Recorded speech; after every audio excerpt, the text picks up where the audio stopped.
얼마 전에 네팔에서 목회하시는 목사님이 한국에 오셔가지고 만난 적이 있습니다.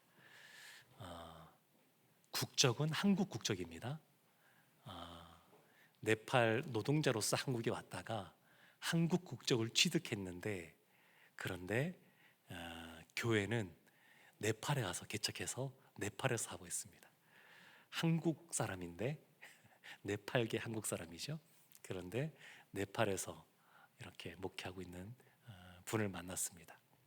제가 그분에게 물어봤습니다.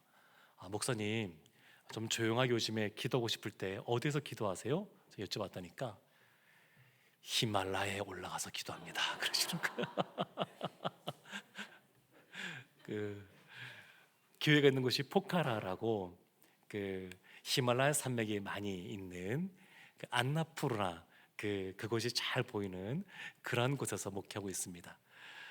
그래서 그냥 저도 10여 년 전에 가본 적이 있는데, 가보니까 포카라는 그때 여름에 갔는데 글쎄 위에는 흰 눈으로 덮여 있어요. 거의 해발 7천, 8천 미터 이상 되는 곳들이, 산들이 쫙 둘러싸여져 있으니까 너무 멋있더라고요. 그래서 그 사랑곳이라고, 사랑코트라고 이 유명한 전망대가 있는데, 새벽에 거기 딱 올라가면 그 히말라야 산맥에서부터 쫙 떠오르는 일출을 볼 수 있습니다. 너무 장관이고, 그리고 이 7천, 8천, 안나푸르나가 8천이 넘거든요. 8천 미터가. 그런데 그런 곳들이 병풍처럼 딱 서 있는데 너무너무 멋있습니다. 네. 근데 이와 같이 히말라야 산, 이런 높은 산에 올라가서 정상을 찍고 오시는 분들 이야기나 또 영상이나 사진들을 보게 되면 수년 동안 준비하고 훈련해서 올라가지만 그곳은 너무나 환경이 열악하다 보니까 올라가자마자 간신히 사진 찍고 바로 내려와야 되는 그런 것들을 많이 보았습니다. 근데 이와 같이 히말라야에 올라가는 사람들, 네, 그런 사람들 보면 참 그래도 그 도전하는 것이 멋있다는 생각도 들기도 합니다.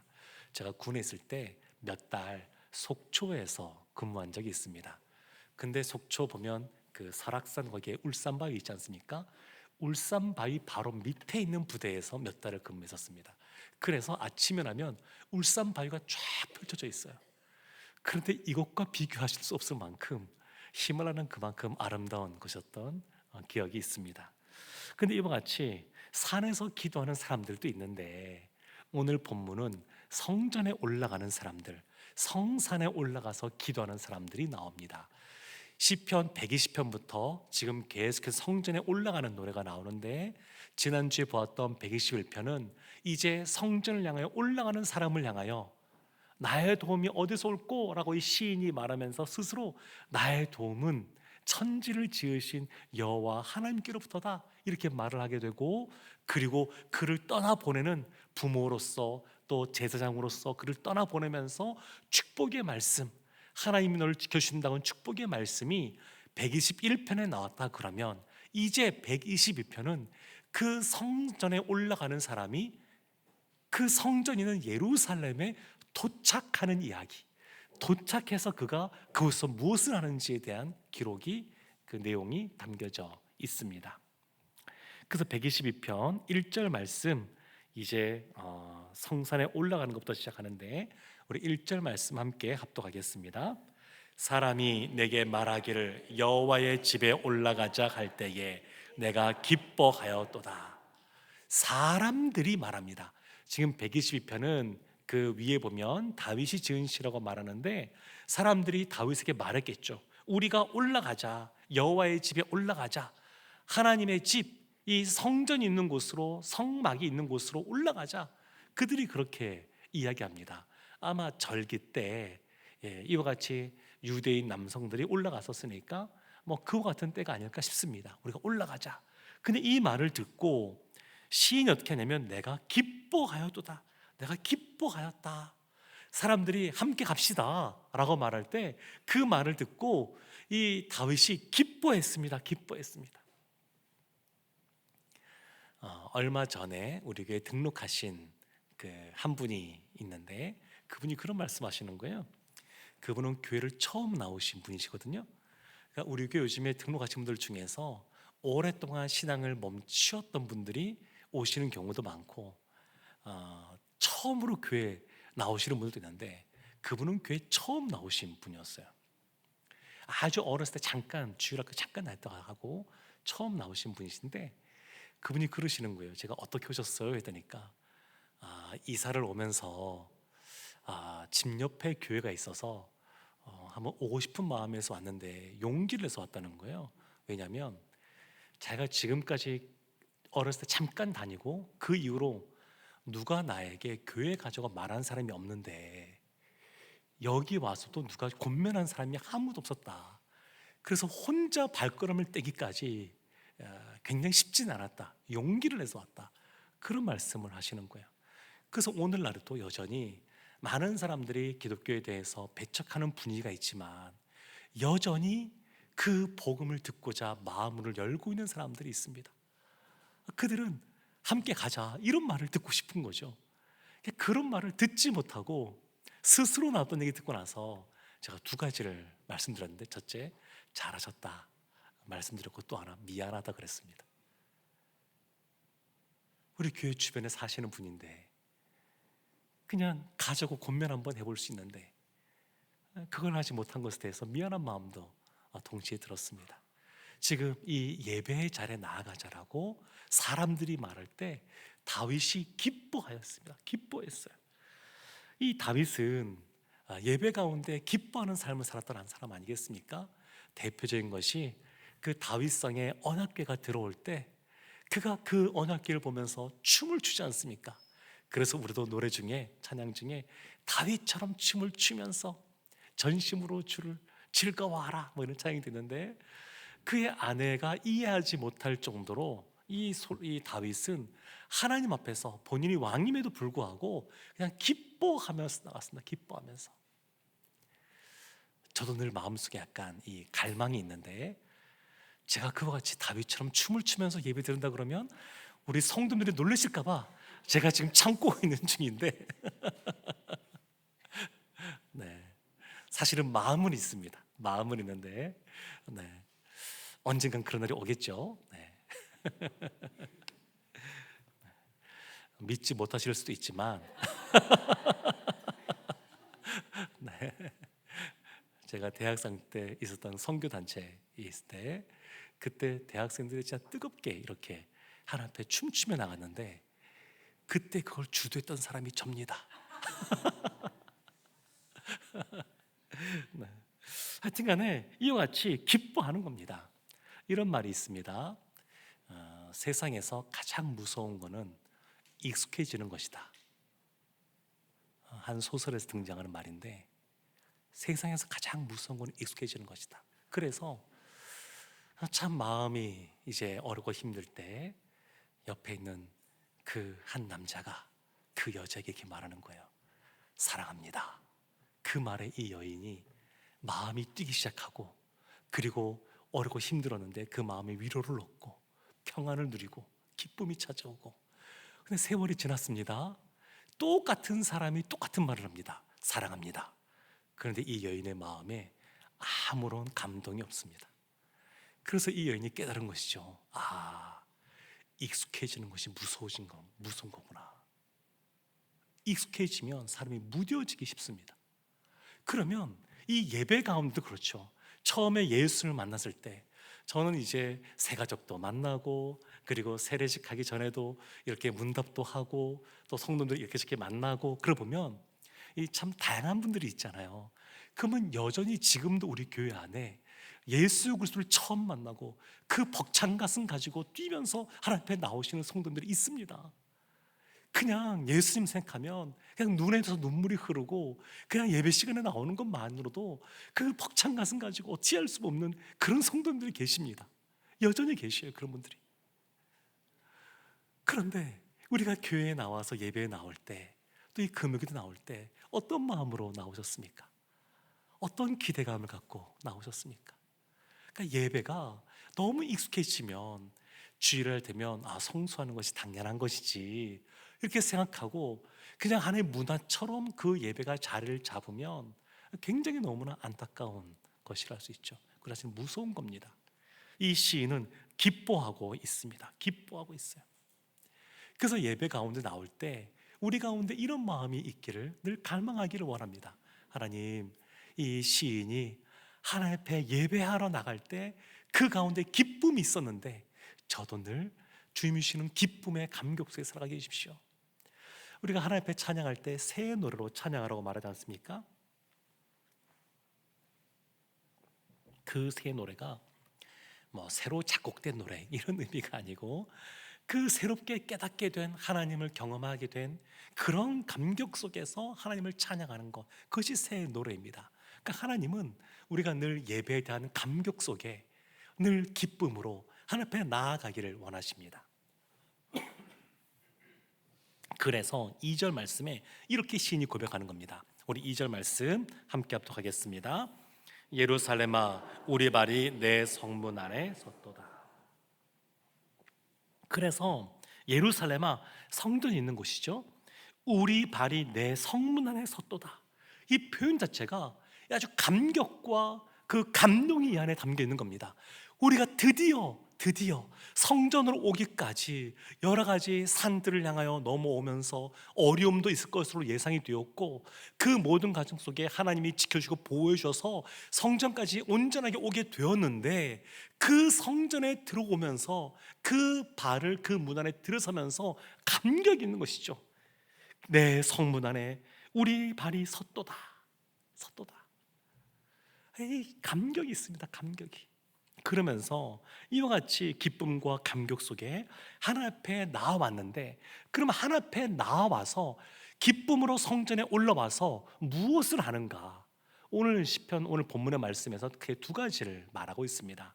첫 번째가 4절 말씀인데, 우리 4절 말씀 함께 합독하겠습니다.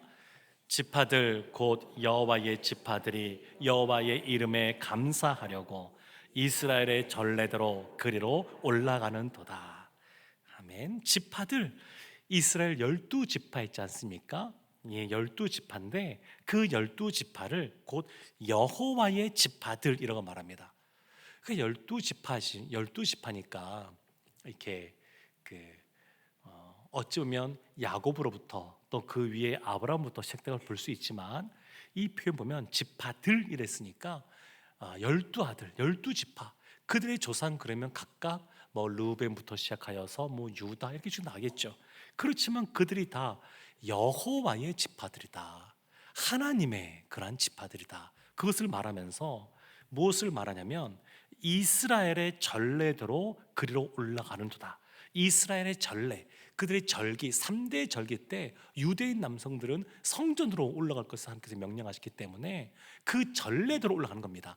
유월절, 맥추절, 그리고 초막절, 3대 절기이지 않습니까? 이때 올라가는 거예요. 그 이유는 뭐냐면, 왜 올라가느냐? 여호와의 이름에 감사하려고. 왜 성전에 올라가느냐? 그 이유가 뭐냐?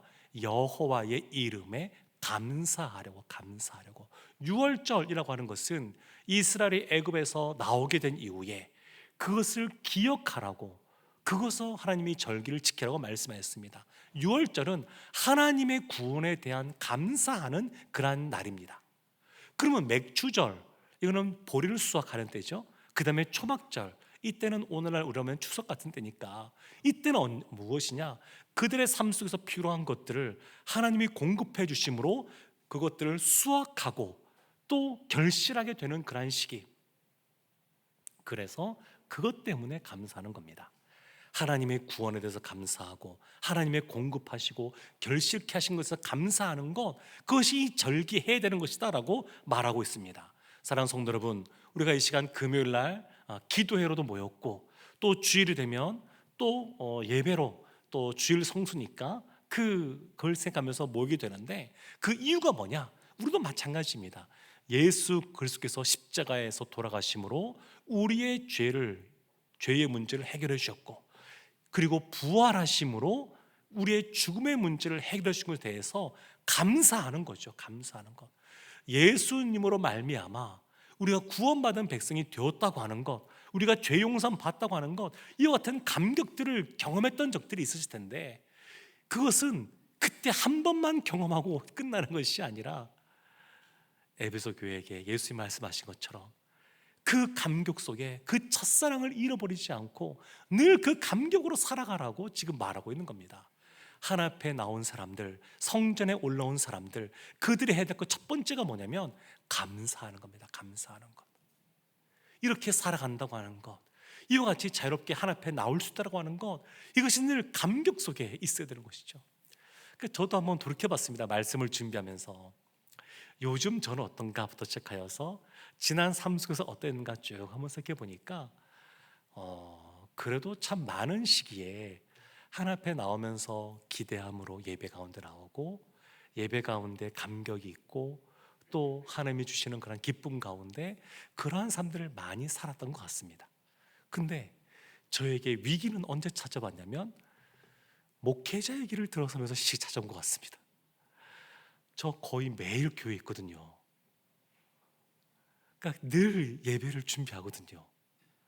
근데 저는 예배를 맞이할 때 이번 주에도 괴로워했는데, 그 새벽 설교 준비할 때도 이 에서의 족보가 나오면서 이걸 어떻게 설교를 할지에 대해서 괴로워했고, 그리고 이번 주에도 이제 요셉 스토리, 요셉이 이제 총리가 되는 이야기인데, 주일 설교인데 어떻게 말씀을 준비하고 해야 되는지 사실은 이 고민하면서 시간들을 보내고 있습니다. 그러니까 저는 예배 그러면 사실은 이 예배 감격이 먼저 떠올라야 되는데, 기대감, 기쁨, 감사 떠올라야 되는데 설교에 대한 부담감이 먼저 떠오르는 거예요. 이게 사실은 그러면 안 되는데, 그것도 중요한 것이긴 하지만 하나님 앞에 나아가서 제가 예배자로서 먼저 서는 것이 훨씬 더 중요한 건데, 어느 순간 그렇게 부담으로 좀 더 저에게는 다가온 것이 아닌가, 이렇게 반성하면서 돌이켜보는 시간을 좀 가졌습니다. 근데 예배는 원래 하나님께 감사하고 감격하고 기뻐하는 그런 시간입니다. 그래서 우리 예배 드릴 때 하나님께 감사하는 거니까 우리가 삶을 살아가면서 여러 가지 어려운 일들도 만나지 않습니까? 힘든 감정을 갖고 나올 때도 있습니다. 근데 그때도 할 게 뭐냐면 하나님께 감사하는 거예요. 여호와 이름에. 그러니까 이와 같이 내가 힘든 상황 속에서도 나의 도움이 되시는 하나님을 바라보고 이 자리에 나왔다고 하는 것, 그리고 나를 여전히 예배 가운데 초청해 주셨다고 하는 것, 그것에 대해서 감사하는 것이 먼저입니다. 먼저 하나님이 나와 함께 계시고 나를 이끌고 계시고 결국 마지막은 아름답게 우리를 영화롭게 만드실 것이라고 하는 것에 대해서 확신하면서 우리의 상황에 여부에 상관없이 그냥 그 하나님 앞에 감사하며 나가는 것, 이것이 예배 가운데 첫 번째로 있어야 될 예배자의 모습입니다. 또 두 번째가 있는데 우리 5절 말씀입니다. 우리 5절 말씀 함께 합독하겠습니다. 거기에 심판의 보좌를 두셨으니 곧 다윗의 집의 보좌로다. 거기에 심판의 보좌를 두셨다. 심판의 보좌. 하나님은 예루살렘과 하나님 그 이스라엘이 하나님 나라가 되도록 다스리시는 통치 수단으로서 심판의 보좌를 사용하십니다. 심판을 사용하시는 거예요. 다윗이 왕이지 않습니까? 그 이스라엘 왕들이 해야 될 가장 중요한 것 중에 하나가 뭐냐면 하나님의 법도를 알고 그리고 하나님의 법대로 다스리는 겁니다. 다스리는 것. 그것이 필요합니다. 그래서 사람들이 예루살렘 오게 되면, 하나님의 성전에 오게 되면 어떤 일이 일어나야 될까요?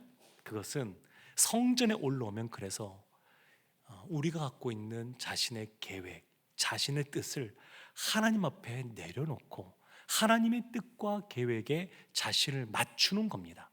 그러니까 예배가 뭐냐? 예배는 하나님 앞에 감사하며 나가는 것이고, 또 예배는 하나님께 초점을 맞추는 겁니다. 나를 내려놓고 내 안에 하나님으로 가득 채워지는 그러한 시간이 예배 시간이라고 말할 수 있습니다. 그러니까 이런 일들이 예배 중에 일어나는 것이죠. 솔로몬이 왕위에 등극한 이후에 하나님 앞에 일천번제를 드렸습니다. 그때 하나님이 솔로몬을 찾아서 말씀하십니다. 내가 내게 무엇을 줄고 너는 구하라. 그때 솔로몬이 뭐라고 말하냐면 열왕기상 3장 7절부터 9절까지 이렇게 말합니다. 7절 말씀에 나의 하나님 여호와여, 주께서 종으로 종의 아버지 다윗을 대신하여 왕이 되게 하셨사오나 종은 작은 아이라 출입할 줄을 알지 못하고 주께서 택하신 백성 가운데 있나이다. 그들은 큰 백성이라 수요가 많아서 셀 수도 없고 기록할 수도 없사오니 누가 주의 이 많은 백성을 재판할 수 있사오리까? 듣는 마음을 종에게 주사, 듣는 마음을 종에게 주사 주의 백성을 재판하여 선악을 분별하게 하옵소서. 하나님 앞에 나가면 솔로몬이 저는 작은 종입니다. 저는 작은 아이입니다. 종은. 그러면서 백성은 그렇지만 많습니다. 제가 어떻게 이들을 재판하고 다스리겠습니까? 라고 하면서 듣는 마음을 종에게 주사. 그전 개역 한글은 지혜로운 마음을 내게 주사 이렇게 번역을 했었는데 원래 원뜻은 이겁니다. 듣는 마음을 내게 주사. 듣는 마음을 종에게 주사. 그러면 솔로몬이 누구로부터 무엇을 듣는 것일까요? 첫 번째, 하나님의 말씀을 듣는 겁니다. 하나님의 말씀을 듣는 그러한 마음을 달라고 하는 겁니다. 두 번째, 그가 다스리고 통치해야 될 백성의 마음을 듣는 마음을 달라고 기도하고 있는 겁니다. 그러니까 백성들의 그런 어렵고 힘든 일이 있으면 그들이 말할 때 그것을 귀담아 듣는 것이죠. 존 스토트라고 하는 그 20세기의 아주 유명한 그런 목사님이자 신학자 분이 계셨는데 그분이 이런 말씀하셨어요.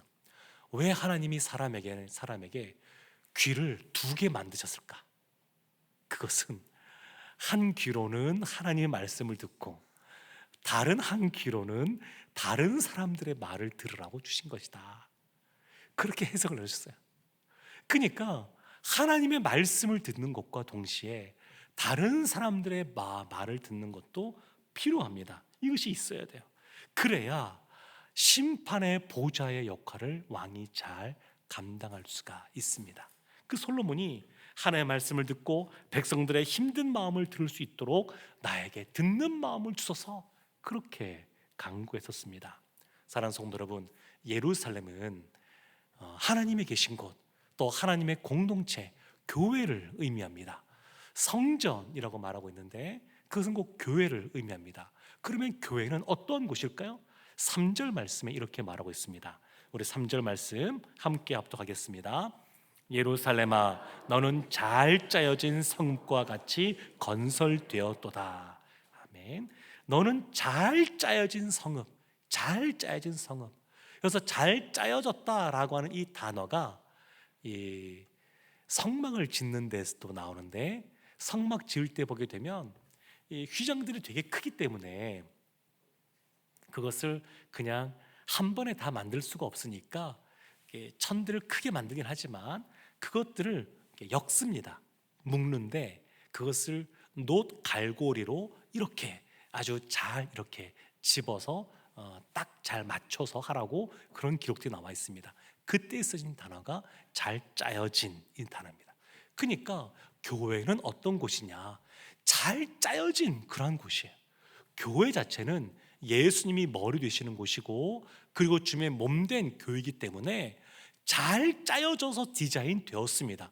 문제는 뭐냐면 그 교회 안에 있는 사람들이 여전히 연약함과 죄성을 갖고 있다는 겁니다. 하나님이 갖고 계신 아름다운 잘 짜여진 디자인이 있는데 그 안에 거하는 사람들이 부족하고 연약하고 죄인된 모습을 갖고 있다 보니까 이 지상에 있는 교회들 중에 완전한 교회가 없습니다. 부족함들이 있습니다.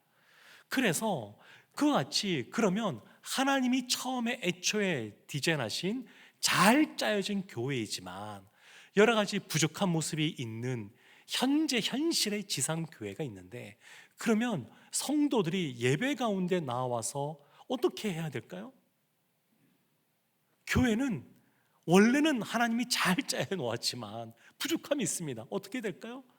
그 내용이 6절에 나옵니다. 우리 6절 말씀 함께 합독하겠습니다. 예루살렘을 위하여 평안을 구하라. 예루살렘을 사랑하는 자는 형통하리로다. 아멘. 예루살렘을 위하여, 교회를 위하여, 그래서 평안을 구하라 이렇게 말했습니다. 평안을 구하라. 평안, 샬롬이죠. 샬롬. 뭐 우리 한국말로는 뭐 평화라고도 하고 뭐 여러 가지 쓰여지지만 다 샬롬입니다. 샬롬. 평안을 구하라. 이 평안이라는 것은 내적으로 여러 가지 어떤 적대적인 그러한 마음, 그러한 관계 이런 것이 없는 거죠. 내면의 그러한 적대감이 무너지고 사랑으로 연합되어지는 것, 그것을 평안이라고 말할 수가 있습니다. 이 평안은 여러 가지 영역들이 있죠. 먼저는 하나님과의 평안을 새겨볼 수 있습니다. 하나님과의 평안, 예배 가운데 하나님과 바른 관계가 형성되는 것이죠. 그래서 하나님과의 그러한 평안을 구하는 것이 필요하고요, 또 자기 자신과의 평안도 필요합니다. 그래서 사람이 다 자기 자신을 사랑하는 것 같지만 꼭 다 그렇지는 않습니다. 본인이 기획하고 해야지라고 하는 것들 잘 감당하면서 본인을 사랑하고 아끼고 격려해주고 응원해주는 사람도 있지만, 그렇지만 스스로 볼 때 실망하고 스스로 부정하다고 생각하고 그리고 자기 자신을 미워하는 사람들도 꽤 많습니다. 그런데 그 가운데서도 자기 자신의 평안도 구하라, 기도하라 이렇게 말씀하고 있습니다. 왜 그래야 될까요? 하나님이 그런 우리를 사랑하시니까. 그래서 독생자를 나 대신에 내어주실 만큼 우리를 사랑하시니까. 그러니까 그 사랑 때문에 우리가 얼마나 소중하고 고귀한 걸작품인 줄 알고 자기 자신도 사랑하고 용납하고 그런 격려해주는, 응원하는 모습이 있어야 됩니다.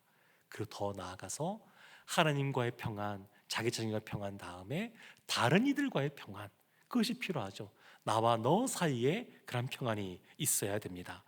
세상을 살다 보게 되면 어쩔 수 없죠. 한국 사회는 더한데 경쟁 사회다 보니까 비교 의식이 많을 수밖에 없고, 거기 보면 그러다 보면 뭐 질투하는 것도 있고 시기하는 모습도 나타나고 참 이런 모습들이 많이 나타나게 되어 있습니다.